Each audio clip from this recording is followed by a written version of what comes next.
Hey, everybody. Welcome to Breakfast All Day. Happy Good Friday, everyone. Alonso's here with Matt and Christy. We all made it through another week, and we've got news, we've got marquees, we've got the whole shebang. So, Christy, what do we got this week? Are you supposed to say Happy Good Friday? I don't know. I'm a lapsed Catholic. It's like the day he died, right? Okay, so- well, it was a bummer Good Friday. I don't know what I'm supposed to say. Like, how enjoy your pissed- filet of fish sandwich. You know? Right, like, can you imagine Jesus comes back and like, hey, so we commemorate the day you died. What do you call it? Good Friday? Really? Like, Death Day. I don't know. Happy Death Day, Jesus. Happy Death Day. I'm sure there's some spiritual explanation of what Good Friday means. Don't at us. We just don't know it. All of us in some know it. form We don't have been care. Catholic. We've all been Catholic at some point to various extents in our lives. Blessed Easter weekend to you all from this atheist. It is. I'm having It's, burgers for dinner. Nice. As well you should. Okay, we've got some tragic, shocking breaking news to begin our show with today. Oh. Regé-Jean Page Yes. is not coming back for season 2 of Bridgerton, to which I say, why bother? Is anyone coming back then? Yes, I mean, like it's just viewers? That's a good question. I mean, I can't imagine that the numbers are going to be as high without him. You know, he was a huge draw. But from what I understand, because the second book is all about Anthony's romantic pursuits, that the Daphne and Simon plot was always going to be, you know, secondary, if that, Sure. this time around. So Simon, the Duke of Hastings, lives on. All the ton is aflame. The Duke of Hastings. So he's not going to be there, but his character exists. And I guess he always knew that was going to be the case. He spoke to Variety. He said that, you know, he talked to Shonda Rhimes about this, and he always only was going to be there for a season. He signed a 1-year contract, Right. and he wishes them all well. And Well, like you would think they could at least get him to have some scenes where he's like furiously, you know, scribbling on some, you know, with a parchment with quill, you know, sending love letters to his wife while he's off in the something, you know, without a shirt on. in the Cotswolds or whatever. But Well, they could have already shot that stuff anyway, right? And True. he's probably off training to be James Bond or something. That is an amazing idea. so okay, so. Is this going to be about the oldest brother who's still in love with the opera singer, but has to Yes. marry somebody who's fancy? Yes. And Daphne Okay. dips in and out to come provide romantic counsel and whatnot. Okay, Bridgerton. Bridgerton, okay. We'll see. All right. As long as we get more of like the B named, Yes, Brother, that's the Benedict. interesting brother. he's more interesting. The ribald one. Ostensibly, he's season 3. I don't know. I Which book is the Benedict book? I don't know. Hell if I know. Anyway, shocking, sad news, but everyone posted on social media, you know, he himself did and Shonda Rhimes did, and everyone was full of love, and it was all meant to be this way, but hearts are breaking. Yeah. David Throughout the Caruso time. would like a word, I think. But, you know. Right. Does anybody like Marlena on Days of Our Lives? You know, they keep killing her and bringing her back. Is anybody ever really gone? No, they're not. We also have actual breaking news. Do you guys see what happened at the Capitol today? Yes. No. This what? guy drove his car into the barricade at the U.S. Capitol and like hit 2 U.S. Capitol police officers, and then got out of the car wielding a knife, and they shot him, and he's dead. And the 2 officers, one is in serious condition, one's in critical condition. Is the Capitol, do they still have like the National Guard there? Yeah. Or do that? Okay. I don't know if they have it. No, it's still really fortified Okay. because. And with good reason, as it turns out. Yeah, well, you know, I guess after January 6th, when the insurrection happened, then no longer Senate Majority Leader Mitch McConnell was like, "Oh, this is crazy. We're overreacting. It's like Kabul out there," and now he's like, "Thoughts and prayers."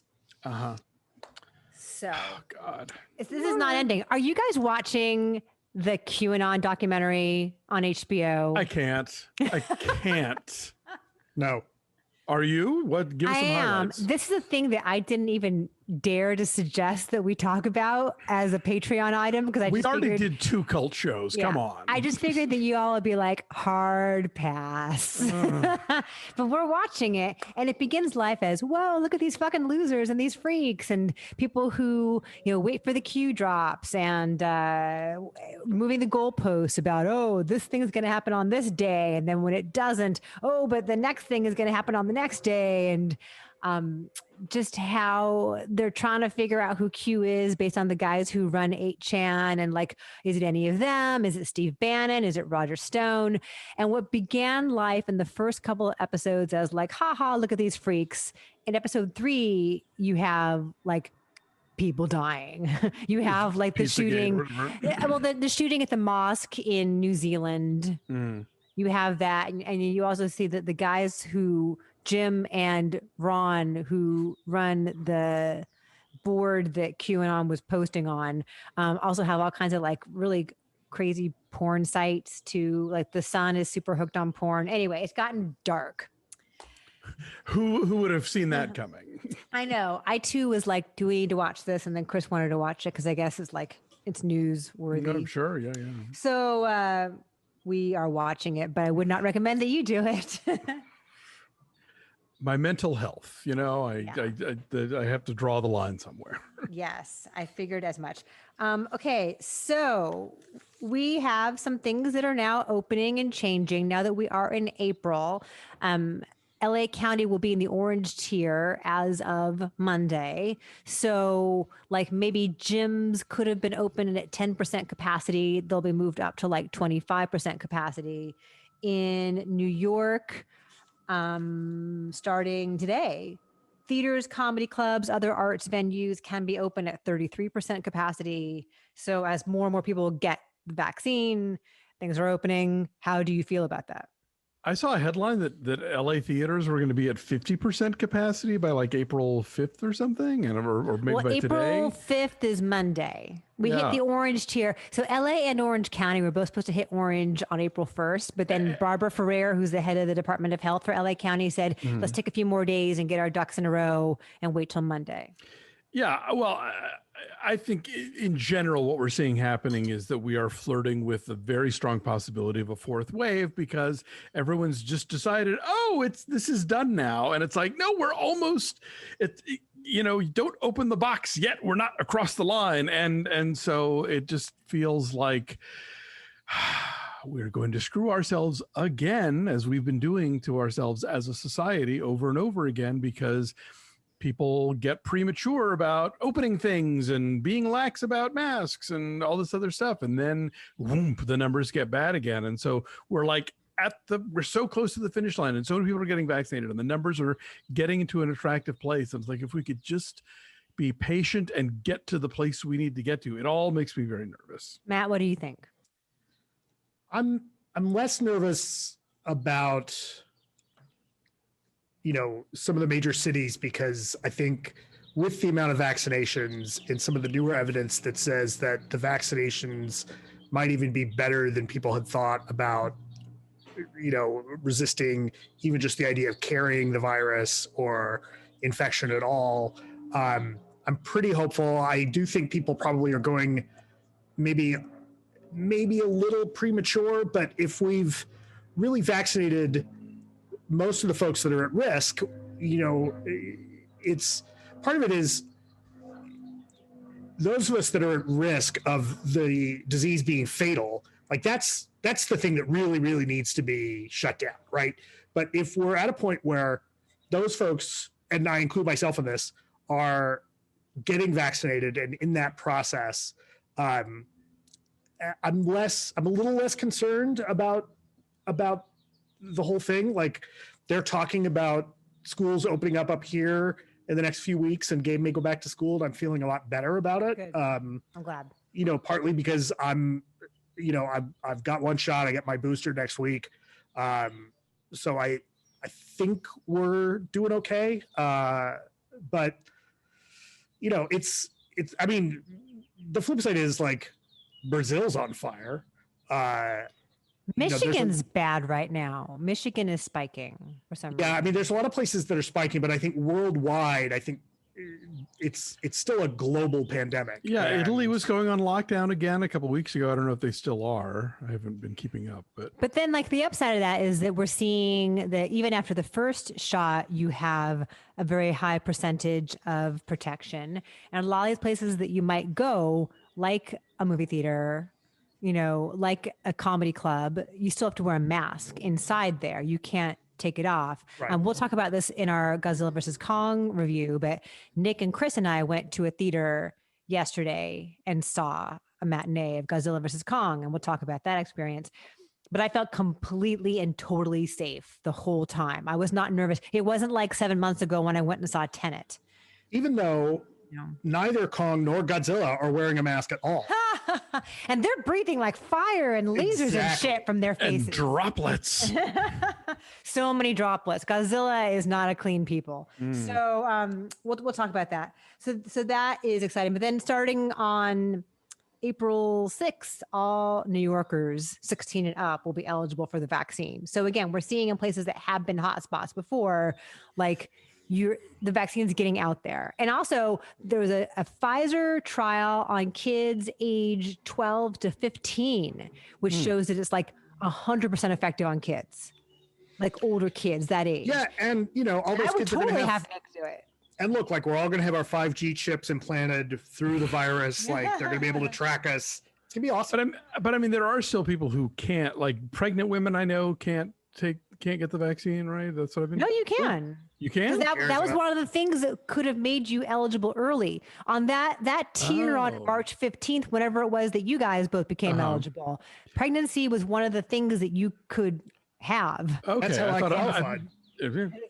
I thought I had heard that okay, then never mind. But then that's a whole other philosophical debate about taking any kind of shot, getting a flu shot even while you're pregnant. That's a whole other That's a whole debate. other injection. That's a whole another can of worms. So I, for one, am hopeful. We have some big DC movie schedule changes.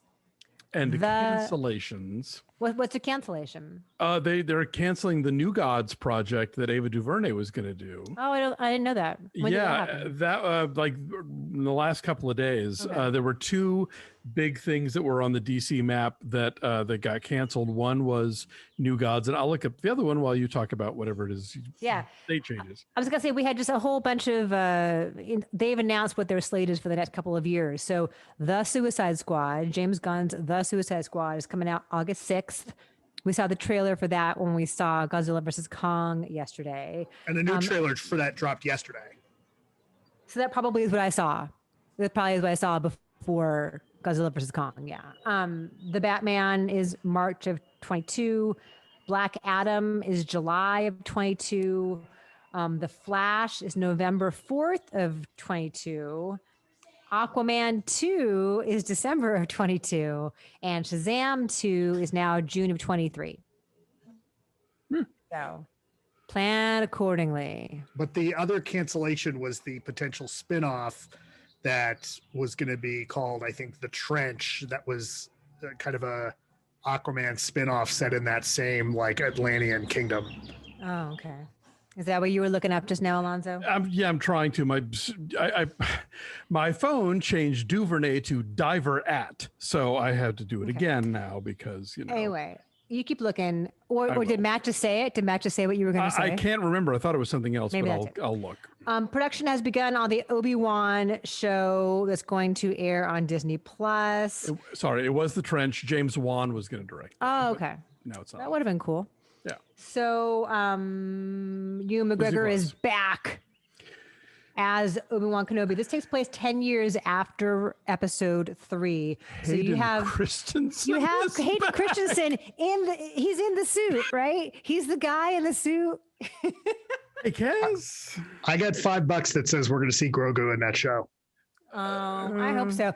There's no Jar Jar though. I heard there's confirmation of zero Jar Jar to be found in this show. And then you have Bonnie from Nexium gets to come back and be Aunt Beru. So good to see Bonnie and Joel Edgerton. So wait, would Grogu be younger on this show than he was in The Mandalorian? Yes. Do we even know how old Grogu is? 50 We don't, or but he would like be younger on this show than he would be later because this would take place before The Mandalorian. Right. It's set 10 years after episode 3. Yeah, but he'll be, I thought they had said he was like been in hiding for decades and was like 50 something. 50 gets thrown around at one point. I forget the exact context. So he's like a tadpole. Exactly. Right? At this point, he's really small. But the cast also, interesting cast. It includes Sung Kang, Justice for Han. They had an F9 trailer before Godzilla vs. Kong. Oh, nice. And Benny Safdie is going to be in it. Yes. It's a really random cross-section of humanity here. But it could be good. It could be fun. I assume we'll talk about it at some point. It's hard to top, Werner Herzog and Giancarlo Esposito, but it's a pretty good run. Yeah. Ming Na is going to be doing a voice for her bounty hunter character in the upcoming Bad Batch animated series, which is kind of a spinoff of the Clone Wars. It's 6 or 7 clones that are,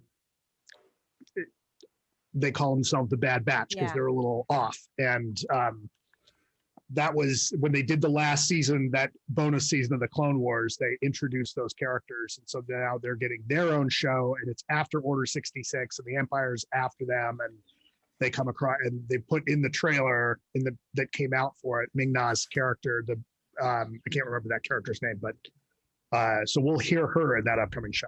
Cool. And today on Disney Plus, they dropped all of the other, the Clone Wars and all the Star Wars like animated shows, right? Those have been there, I think, because Nick watches them. Yeah, so I think you're talking about the Gennady. No, the Genndy Tartakovsky animated series, which is terrific. Oh, okay. But they might have also dropped. It would be interesting to see if they dropped the droids and the Ewoks animated series. I think they did, and I think they also actually added the animated segment of the Star Wars holiday special. Ooh. As a standalone, yeah. For you completists out there, besides Alonso. Yeah, the only part of that anyone thinks is like at all acceptable. Dude, it's where they introduced Boba Fett. Right. So you've seen this already, Alonso. Honey, I've seen the holiday special several times. No, but the animated part of it. Yes, of course. Because, it's not the same as Lola Falana performing for, Chewbacca's grandfather, but, you take what you can get. Other casting news. Armie Hammer has been dropped from yet another project. This is a movie called $1 Billion Spy with Mads Mikkelsen. I'm sorry, Mads Mikkelsen, with Amma Asante directing. So that's one more gig that he has lost, and it's been announced this week that Dan Stevens is now going to replace him in a STARZ series with Julia Roberts and Sean Penn about Watergate. It's called Gaslit. Huh. And Robbie Pickering, I don't know if you guys ever met him. He did Natural Selection. He's a good guy. He is the showrunner on this, and it's about Watergate. And Armie Hammer was supposed to play John Dean. And I can see that. You get Dan Stevens. That works. I think that is an improvement. Yeah. Well, at this point, anybody is, right? So what are they going to do about Death on the Nile? Well, that's a good question, because they keep pushing the release date back. They pushed it like 6 times now, but he has a major role in it. Yeah, no, like he's, except for Poirot, he's the male lead in this thing, so it's hard to cut around him. And Christy shared the Variety article this week about how that the Death on the Nile would have been like, in history by now, but it got pushed back because Disney made Branagh come back and do more reshoots on Artemis Fowl, which tanked anyway. That turned out well. Yeah, it was a disaster and was not going to be the tentpole they thought it was. And then on top of it, it's now placed Death on the Nile plumb into the Armie Hammer scandal zone. So lose for Disney, I guess. Yeah, they would have been clean and clear of all that. But it's not that it's impossible to reshoot all those scenes. It's just a lot of work, right? But it could be done. Well, I mean, it's an ensemble piece. And I mean, if it's anything like the previous film, there's a lot of everybody in the room together. And so to get Gal Gadot back and French and Saunders and the all-star cast that you get for these Agatha Christie movies, it was probably hard enough the first time. I'm just saying, if you're going to spend... nothing's impossible, Matt, but yes. Right. I'm just saying, if Warner Brothers is going to spend $70 million on what they say allegedly is 6 minutes of new footage for Justice League. So just put Dan Stevens' head on Armie Hammer's body, No, I was saying a reverse Winklevoss. Christopher Plummer. Yeah. Right? No, they should do it like those. They should do it like some of the movies that got done after Bruce Lee died, where it was like the really shitty video inserts. Yes. Right. Yeah. Sharon Osbourne is leaving the talk. Do you guys see this whole? I don't think we've been following this very closely. This whole Sharon Osbourne fiasco. I've been reading a few articles about it. It's like so Sharon Osbourne. We got to backtrack. So when Piers Morgan said a bunch of shitty stuff about Meghan Markle, and stormed off the set because of people actually confronted him about it. He stormed off and he left Good Morning Britain, the show that he co-anchored. He was so mad about cancel culture, he canceled himself. You can't cancel me. I'm going to cancel myself. So I'm taking my ball and going home. This is essentially what it is. So he, has had all this. He's had issues with Meghan Markle. He had a thing for her. He felt rejected by her. He's been insulting her ever since. It became a fiasco. He left his TV show. I was in the friend zone and I was mad. Friend zone, got frozen out. And stop returning my texts. Right. I sent all the emojis and, the eggplant and the water spurting and still nothing. Fedora. And Sharon Osbourne is friends with him and defended him on the talk and then got all kinds of shit for that. And then she insisted I was set up and then Piers Morgan demanded an apology from CBS. So now Sharon Osbourne is leaving the talk after supporting Piers Morgan and she gets $10 million to leave. We are so in the wrong line of business. Like Megyn Kelly and Sharon Osbourne and these people they reveal themselves to be garbage people in one way or another. They become a liability to the network who can't get rid of them fast enough. And they get more money than we'll ever see in our lifetimes. So who should we insult in hopes of getting our big payday? how much of a racist piece of trash can we all be? Who do we sadly, we're the ones who would have to be paying ourselves. So that would kind of blow the whole thing. I'm going to withhold my own Patreon money from myself and then give it to myself in a huff. Here, take it, Christy. And get out. Right. Never come back. What it should be is that everybody, all of the Snyder Bros who get so mad that we just aren't glowing about Justice League, they should start a separate Patreon to pay us millions of dollars to not say anything about any movies ever again. That'll be our shut up money. Yikes. I can be bought. Speaking of garbage people, Joe Exotic. He knows we can, yeah. Yes. Joe Exotic. It feels like a lifetime ago, you guys, but Tiger King was a year ago. It feels like forever. You'll be saddened and shocked to learn that Joe Exotic and Dylan Passage, his young husband, are getting a divorce. Oh, I thought those crazy kids were going to make it. Right. If they can't make it work, what hope is there for the rest of us? But I guess they're not in a big hurry to get divorced. I mean, after all, Joe Exotic is serving a 22-year prison sentence. So yes, even though he was convinced that Trump was going to pardon him. Right. He had limo waiting for him outside. Yeah. Joe Exotic is 58 and Dylan Passage is 25. And they still love each other, but it's just not working. So they had a whole thing in People Magazine. Those of you keeping track. Of course. Also, the Suez Canal is open and moving again, by the way. Yes. The Ever Given is free and moving. And any toilet paper shortages that resulted because of it stuck or over. My favorite tweet was, I don't know who needs to hear this, but Bodie McBoatface would never. He has his shit together. Yes. Britney Spears apparently is embarrassed by the documentary, the Framing Britney Spears documentary, which we reviewed here. I would be. It's New York Times documentary. It's so loving, though. It's affectionate toward her. She hasn't seen it. She's seen pieces of it. She's embarrassed by the idea of it. And look, I get it. If I were her, if I heard any media coverage was coming my way, my immediate thought would be, oh, could we please not?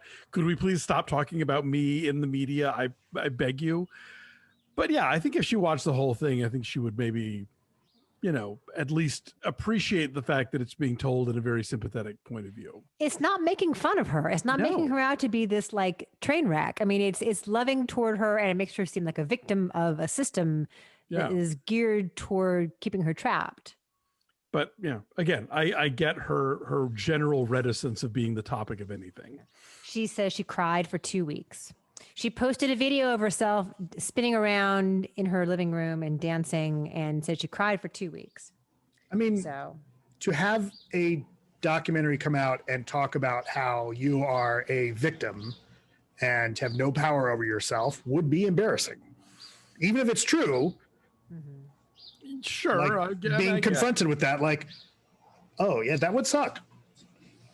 But I think, again, I do think that review is made, that documentary is totally sympathetic to her and her circumstances. So, And at some point, maybe she'll see it. Who knows? I hope so. And then one last piece of sad news, which happened right after we finished recording last week. There's always news that breaks right after we wrap. Beverly Cleary died at age 104. Did you guys read those books when you were kids? I did. Yes. Yes. Yeah. That's a good run. Ramona and Beezus. Mm-hmm. And this, I think it's so hard to achieve that kind of timelessness, right? Like we look back at like Dr. Seuss books and they seem dated, other books that were beloved from childhood decades ago, and hers still seem true and sweet and funny. I mean, I don't know about hers. I do know there are certain authors whose stuff gets like periodically updated. Like if you read Are You There, God? It's Me, Margaret. Oh. They're always sort of updating what it is her father invented that made the family rich. Like it just to be of the times. So, I don't know if anybody went through Cleary's book and like added Wi-Fi or whatever, but yeah, there is certainly, as I recall them, a timelessness about it. Now, one of the things I read in one of her obituaries was that when people would ask her when do her books take place, she would just say, like, what era? She would say childhood. Yeah. And that's how Peanuts is too. Although Peanuts in retrospect looks dated in a lot of ways, like the TV they have or the phone they have, but you can be any and age. Beagles do not fly planes anymore. But they sleep on top of dog houses still. It's very comfortable up there. When Nick was in 4th grade, I volunteered a lot in the library, and I would go and I would read to them and to the other 4th grade class, and they were doing Tales of a 4th Grade Nothing for a little while. And that seemed very of its time in terms of like the language and the way that they got around New York and all that. So I don't know. Oh yeah, look, from the Mixed Up Files of Mrs. Basil E. Frankweiler is a Wes Anderson movie for all intents and purposes. So Anyway, that's all I have. But besides the fact that yesterday was opening day for baseball, Dodgers lost 8-5 to the Rockies. But baseball is back, so hope springs eternal. Although this just in, the MLB has said that they will not do the All-Star game in Atlanta over the Georgia voting laws. Oh, that's good. We should mention that real fast. Yeah, all the companies that like either did or did not say the right thing at the right time about the new Georgia voting laws. Alonso, having been a Georgia resident, do you want to explain what's happening in Georgia? Yeah, so the Georgia governor, who, let's not forget, became governor by illegally stripping people from the voting rolls so that he could, he did like 6 figures worth of removal of people from the voter tallies so that he could then beat Stacey Abrams for governor by 50,000 votes. Anyway, now after Georgia turned blue in the last election with its 2 Senate choices, they have passed an insanely draconian measure of voter laws that like prohibit people from bringing water to people who are standing in line, are going to make it harder for people to vote by mail or who live in more remote areas or in, redlined districts. They're going to put up signs that say you must be this pale to vote. Yeah, the usual racist nonsense, which the voter, which thank you, Supreme Court, for overturning the Voter Rights Act, because here we are again in the South. So there's been a lot of discussion about pressuring companies who do a lot of business there, who are based there, to get involved. And Delta and Coca-Cola were being kind of half-assed about it, and then the NAACP really leaned on them, and now they're very much coming out against it. There had been some talk online, like Mark Hamill tweeted about how studios should stop shooting in Georgia until this gets resolved, because you'll see that Georgia logo at the end of a lot of things, because they offer really sweet tax breaks for production, like we see it on Falcon and the Winter Soldier every week. But Stacey Abrams actually came out and said, look, no, don't boycott the state. You're just going to make it worse for the people here who are getting the worst of this.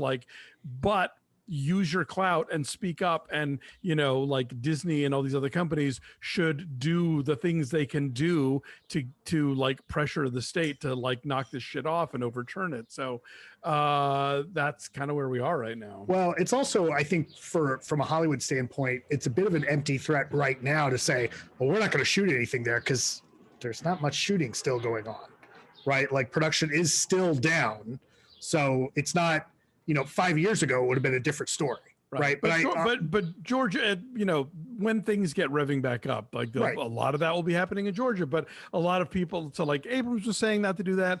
Tyler Perry was like, look, obviously this affects us, but keeping production out of the state isn't going to turn the ship around. So it's kind of like the thing that happened with the when some people online were saying, oh, boycott Amazon because of the striking Alabama warehouse workers, and then the Alabama warehouse workers were like, no, don't, because like one of our arguments here is that they can pay us more money. It's not going to hurt their bottom line. Don't hurt their bottom line by boycotting them. So it's always good to sort of wait and hear from the people who are more directly involved with the thing before you decide on their behalf what should be done. So yeah, people in Georgia are saying don't boycott Georgia, but like exercise the financial power that you have in the state, Disney and other companies that shoot here, and use that as attraction to make things different. A couple quick news things I want to bring up really quick. Just partly one, because Alonso brought up Alabama. I don't know if anyone's been following any of the coverage of the Twitter astroturfing that Amazon has been doing. No, what is that? But it's fucking hilarious. So apparently Bezos has been very upset that Jeff Bezos, owner of Amazon, head of the company, is pissed off that everybody takes shots at them about how they're anti-union and blah, blah, blah, and has directed social media owned by Amazon, their accounts and a PR strategy that goes on the offensive. And among other things, they've been trying to get their fulfillment center workers to tweet positive things. And then also somebody has clearly set up some bots to do exactly the thing we saw in that documentary. Fake famous. And it's very obvious and it's very hilarious. People will like pull the thumbnail pictures. I'm like, and say things like, oh, look, you also had a side gig as this model in this stock footage photo. Catalog. So that's been hilarious to watch. The other interesting thing for kind of updates around industries that have been affected by coronavirus, we saw earlier this year that Comic-Con International, who runs San Diego Comic-Con, is not doing an in-person event in the summer, their classic San Diego Comic-Con. They are going to do a smaller event Thanksgiving weekend. Oh, that's weird. It's awful. That's weird timing. And everyone, because that's when you want to travel, right? So everyone's furious. Everyone is mad. Like it's like, oh, what's the best thing we could do to piss off everybody involved? That one. Because is it in San Diego? It'll be in San Diego over Thanksgiving weekend. And but like creatives, journalists, like nobody wants to travel Thanksgiving weekend. And they all have families. Everyone's got families. Right. So amongst the complaints are, hey, thanks a lot, Comic-Con International, for the first Thanksgiving that we've been able to see each other. Right. In the last, the first holiday we've been able to visit our family. Right. That's kind of the idea around like every aspect of the industry, journalists, filmmakers, the comics people. The other thing that's been happening too, I've read a little bit of coverage about, is that it turns out there's a lot of artists have discovered that they actually make more money selling prints and their artwork online than actually bothering to go to the con. And long term, that may have some effects on how those on that industry. We'll see.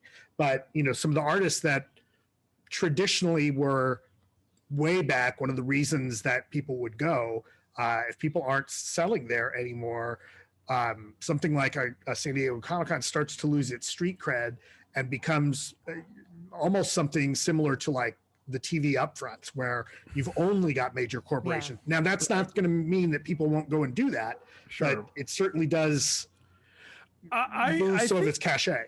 I think we're going to be seeing in the coming year, 2 years, that big in-person events like Comic-Con are going to have to figure out a way to maintain basically a reason for people to come and to do the way they've been doing in the past, and not just events like that, but pretty much everything that is switched to Zoom, that is switched to working remotely. I think the tendrils of that are going to reach out into like businesses that realize they don't need to have brick and mortar offices if they can have virtual offices, and events like this having to figure out other reasons to try and make people show up if other things that they used to come for, they can now get, remotely, stuff like that. So, I mean, I think this is just this is a fraction of the huge overall story that's going to be happening in what I hope is going to be a post-pandemic, society. And that we have to sort of what did we learn during this? What turns out to have been a good idea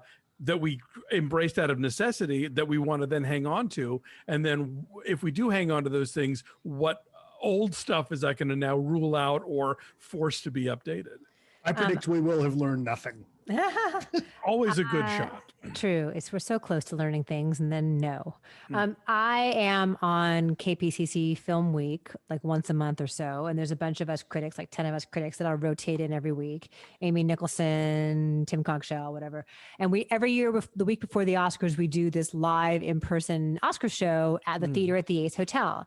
And it sells out every year. And as you guys know, it's a beautiful, cool, old historic space in downtown LA on Broadway.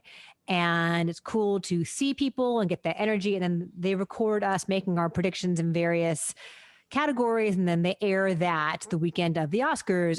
But people get to come and ask us questions. There's a little Q&A with the audience and stuff like that. We're going to do it on Zoom this year. And the things like that where, I wonder if that's going to just be the case this one year. I think they like to do it in person and connect with their listeners, and the energy is going to be totally different to not have people in front of you, reacting to what you say, and we'll see.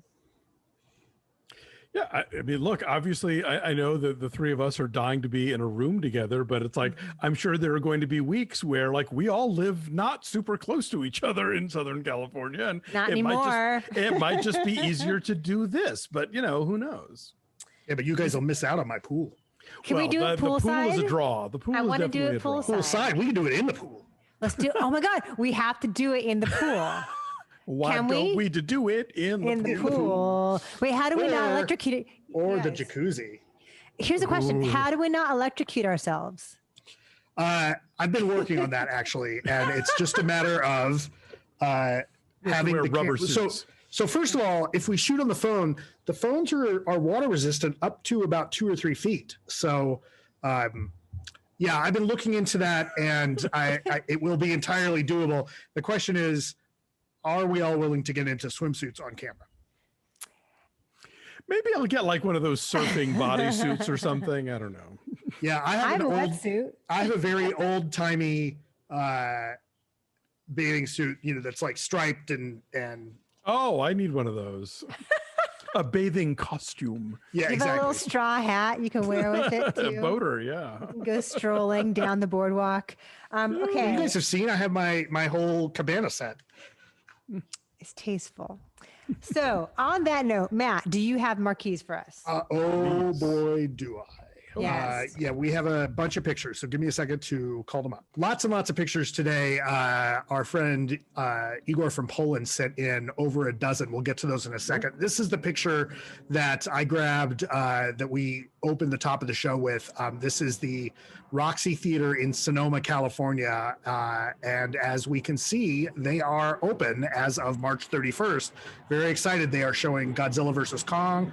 You can get luxury seats and reserved seating, and they have a big old welcome back sign. So that's, if you live near Sonoma, you can go and see movies there. Mark Francis Dong, who always hooks us up with good pictures from San Francisco, sent us this picture last week. It's the new mission. And he wrote us to say, sorry, last minute submission. Looks like signs of life. The new mission in San Francisco Mission District was built in 1916, redone in 1932 by Timothy Pfluger of the famed Castro Theater, and closed in 93. Rescued from permanent closure, it was renovated with a full menu and drinks by the Texas-based Alamo Draft House, reopened as a multiplex in 2015 with The Force Awakens, even has video rentals and sales and a full separate bar included. Definitely a welcome sight with the many theaters closing in San Francisco. So Mark, thank you for sending those in. And then Igor from Poland, who has sent us stuff before, has been on a little bit of a trip. He says he hopes we're doing very well. Always looking forward to our upcoming movie reviews. It's great to see how the vaccines are being quickly distributed. Curious to hear how the process went. Igor, they went great. I don't know about for everybody else, but I was fine. In Poland, he says, but also in the majority of Europe, the vaccination process is going much slower, at least for now. So he spent the last couple of weeks in Dubai, where most of the residents and citizens are already vaccinated, plus much needed vitamin D into his system. Wanted to capture some usable photos of their theaters and share them with us. One of the things he told us is they don't have kind of the old movie palace type theater, but there's a bunch of multiplexes. So the first photo, I don't think Dubai has old anything. Well, that's right. First photo is the sign of the Dubai Mall that kind of looks like a marquee, and it says the real cinemas there. And then this is a picture of the cafe that's inside the theater. I myself could go for a chutney and a roll right now. Right. And so there's some cinematic touches, some Avengers posters on the wall there, which we can see in that picture. Then these are some of the movies that are showing in the multiplex. We've got a similar sign in some of the ArcLight theaters, like the one in Hollywood and the one in the Valley too, have those big, I don't know if this one's digital like that one, but the giant wall. Right, yeah. Giant wall. This is a picture of the IMAX theater where he said that he had gone to see Godzilla versus Kong. There is a Ninja Turtle on display. Which one? Which turtle is that, Matt? Is the orange one Donatello, I think? I don't know. Maybe. Sure. So a couple more pictures of the food courts. There is a picture of who's the main character from Fantastic Beasts? Oh, it's not Grindelwald. It's Eddie Redmayne. Eddie Redmayne. That's all I got. Grindelwald is the Johnny Depp guy, right? The guy who wrote the Fantastic Beasts book, right. whatever his name is. Some wizard. Eddie Redmayne. There's I don't know what this thing is. I understood that reference. It's the thing. For those of you listening, it's the thing. Yeah. So that's another picture. This is an interior of the IMAX theater. And then you can barely see him, but that is Igor himself standing outside the Godzilla versus Kong sign in front of the IMAX. He also says, and I forgot one last place looking like a theater from the outside, but something else. This says cinema, but it's actually a cafe.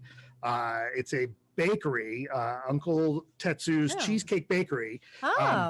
But it was a cinema originally, and you can kind of see that, right? It's still got the big cinema sign, and it looks like a marquee kind of going around the corner there. It's a beautiful picture of the street. That's there. Pretty. So he sent us a bunch of pictures and ended our kind of photo trip in Dubai with this beautiful sunset, and that's it. For Palm trees on the water. Palm trees on the water. Nice. So, thanks, Igor. Yeah, Igor, thank you for that lovely slideshow. Yeah, there is an Uncle Tetsu's cheesecake at the Del Amo Mall. Oh. Those of you who feel like schlepping down to Torrance, there's always a line. There's always a line there. So it must be okay. They are light and fluffy. They're not like thick, rich cheesecake like Cheesecake Factory cheesecake. Right. They're not like Junior's cheesecake. They're like light and fluffy. Anyway, I'm suspicious now. There you go. So cool. Thanks, guys, for all of those, and keep us posted on how the world looks in your part. yeah, as places around you start opening up, if you happen to be able to like snap the marquee, please do and send it our way. Send it to us on any of the social medias. You can follow us at Linoleum Cast on Twitter, Instagram, and Facebook. Nope. Sorry, that's my other show. Who are we, Alonso? Are you cheating on us? Oh, I don't even know what day it is. Be fast all day on Twitter, Instagram, and Facebook. April Fools. Thanks for watching. Like this video, subscribe to our YouTube channel, check out our Patreon at patreon.com/befastallday. We are currently going through the Falcon and the Winter Soldier. Got a lot of other cool stuff coming up that's exclusive for our subscribers, so you'll want to check that out. Have a good week, everybody. Take care of yourselves and each other, and we'll see you next time. Bye.